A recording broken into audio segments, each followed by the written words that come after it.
Kevin Chmielewski, the former deputy chief of staff for EPA Chief Scott Pruitt, says his boss retaliated when Chmielewski questioned Pruitt's spending. I said, "You realize we can't do that?" And she just said, once again, this is what the administrator wanted me to look into. I don't ever recall a conversation to that end.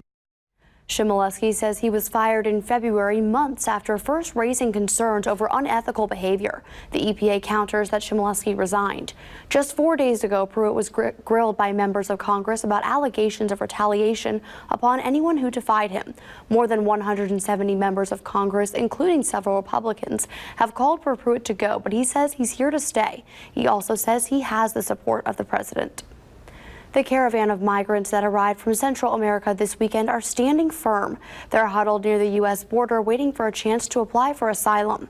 U.S. Customs and Border Protection officials have started processing some of the Central American migrants seeking asylum, but 100 are still on the Mexican side of the border. Migrant caravans have been coming to the U.S. for years, but there's more of a spotlight this time. That's largely because of the stance that the Trump administration has taken on the issue, with the president calling U.S. immigration laws weak and obsolete. Some say this is an opportunity for the government to pass bipartisan, comprehensive immigration reform. White House Chief of Staff John Kelly denies he called President Trump an idiot. Kelly defended his relationship with the president on Monday. NBC reported Kelly said he needed to save Trump from himself during an immigration-related meeting.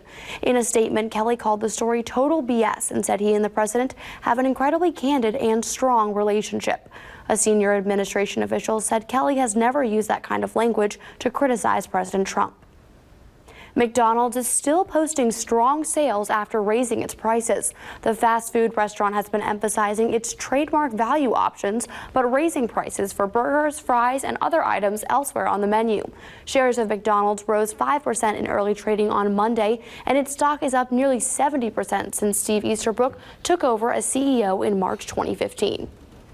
Well, in this story, the hunter becomes the hunted. A man recently took these images of an osprey with a fresh kill flying hundreds of feet in the air on Florida's Gulf Coast. He knew he'd gotten great shots, but when he looked at them on his computer, they got even better. He noticed that the prey, which he thought was a fish, was in fact a small shark. Then he saw the shark also had prey clenched in its jaws, a small fish, which was a double payday for the osprey.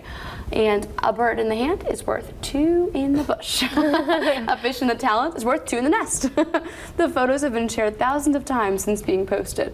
Whoa. Inside that tiny fish's mouth, there was some plankton. Yeah, there you go. Krill. What is it in Finding Nemo? Oh, right, the krill. What are the odds? I know. And the shark looked very, very small, like under the wings of that bird. But it's kind of like when you go to I would say Chick-fil-A and you get extra nuggets in the nugget box when you open it. That is the best feeling. So it must have been kind of how the bird felt. That's right. Or when you order onion rings and get some French fries in there too, or you know. Or there's a tater tot mixed in. I'm not mad about this. This is great.